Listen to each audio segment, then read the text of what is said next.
everyone, and welcome to Olga's Primary Maths. I hope you're all doing well, getting outside, getting fresh air, a little bit of exercise. Remember that physical activity is really good for you. Healthy body, healthy mind, don't forget this. In this video, we are going to learn about the relationships between fractions, percentages and decimals. And we are going to see how they are related and how we can turn fractions into percentages or decimals and the other way around.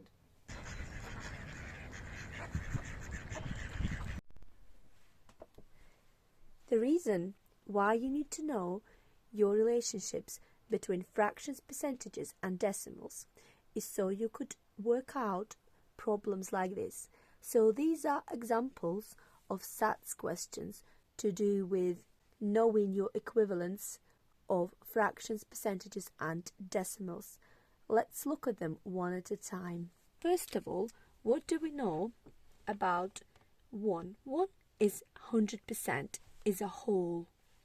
1/2 is 50% or 0.5. You can also read it as 5/10. 5/10, or the same as 50 hundredths. So it's always out of 100%. We know that a quarter is 25%. Quarter is a half of a half. So half of 50 or quarter of 100 is 25. So quarter is 25% or 0.25. We know that 3/4 is 75%. And how do we know that? Well, we know that 1/4 is 25%. So 3 lots of 25 is going to be 75 or 0.75 or 75 hundredths. This is 75 hundredths. So we can write the same about 0.25 is 25 hundredths. And if we simplify it, if we divide both numbers, the numerator and the denominator, by 25, we are going to get 1/4. 1/5 is the same as 20%. Because we know that a whole is 100%, and if we divide it by 5, we're going to get 20%, or the same as 0.2, or 2/10, because that's 2/10, or the same as 20 hundredths. If we know that 1/5 is 20%, we will know that 2/5 is 40%, or 0.4 as a decimal. So if we know 1/5 is 20%, 3/5 is going to be 60%, or 0.6, 6/10. If we know that 1/4 is 25% or 0.25, can we find 1/8 then? Well, 1/8 is half of 1/4. What is half of 25%? Can you half 25? You can half your 20, which is 10, and then you can half your 5, which is 2.5. Add them together, 12.5. So 1/8 is the same as 12.5% or 0.125, 125 thousandths.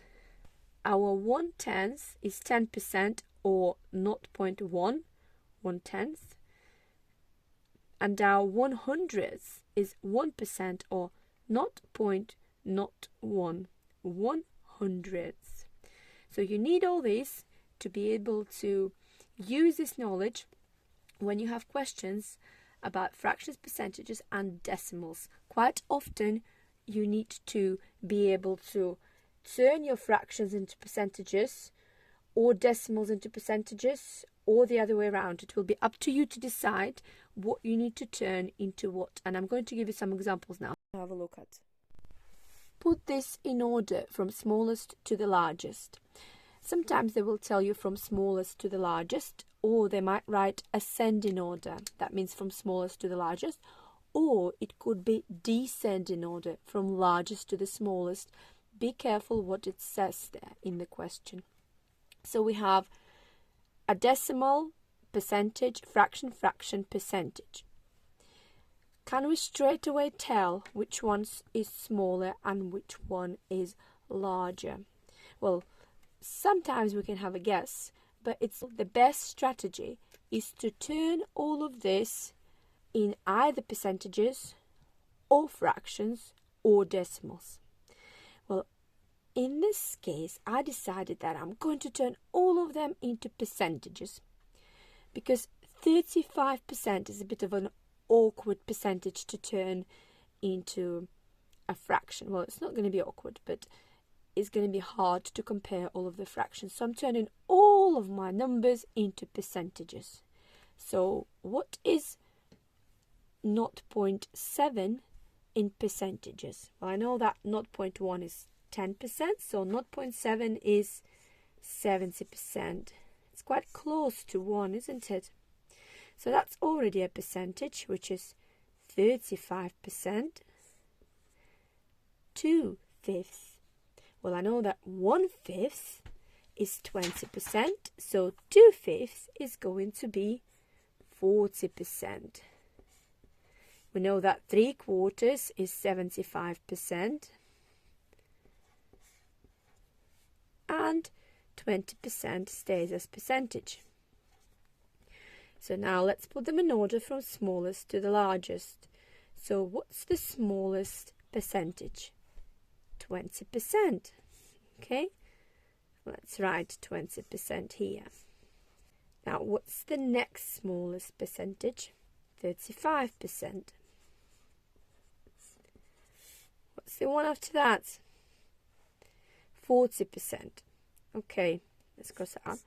40%, but we need to write it down in the original format. So if in the original format it was 2/5 and not percentage, write 2/5 this way. Cross that out. Next one is 70%, but in the original format it was 0.7. Okay, and the last one left is 75%, which was 3/4 in the original format. So there you go. We've put all of this in order from smallest to the largest. It says circle 3 numbers that add up to 1. 3 numbers, and it's in bold, it stands out. So you need to circle only 3 numbers, not 2, not 4, but 3. Well, our numbers are all different. Some are fractions, some are decimals, some are percentages. Well, let's turn them all into percentages first, so it will be easier for us to work with them. Right, so 1/4 is 25%. 0.5, 50%. Then we have 10% here. 7/10 is 70%. This is already a percentage, 15%.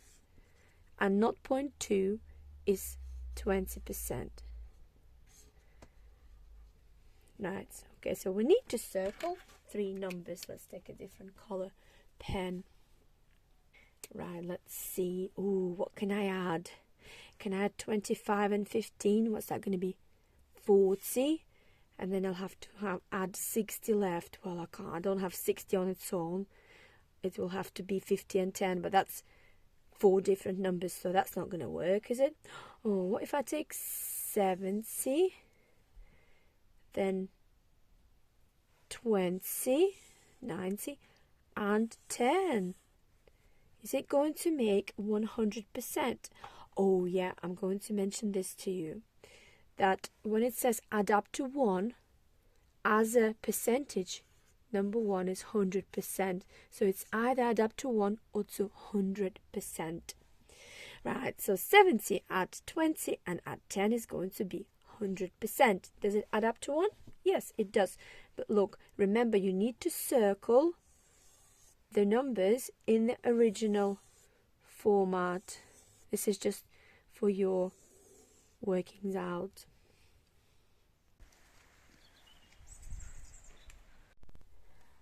And the third example is match the pairs with the same value.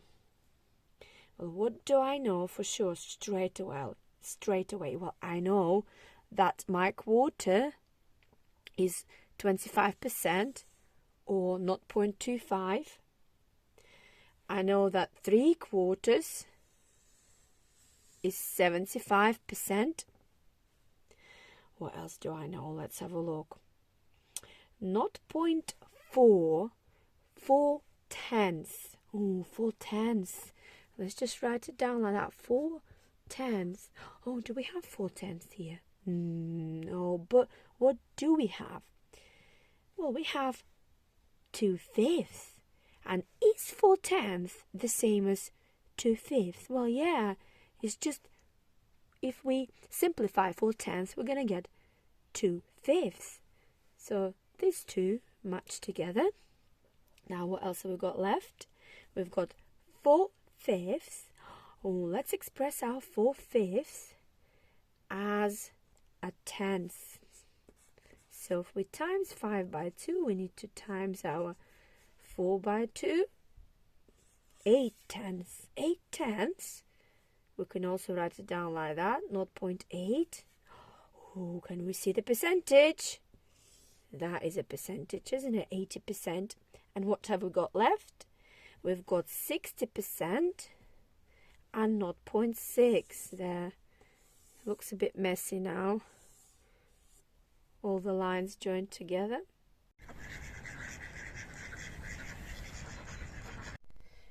Well, I hope it was helpful for you. And if you try to remember the equivalence between fractions, percentages and decimals, it will be really beneficial to you during your math SATs exams. Try to also understand how it works, why they're equivalent, because in case you forget the equivalence, you will be able to work them out yourself. Okay, bye for now.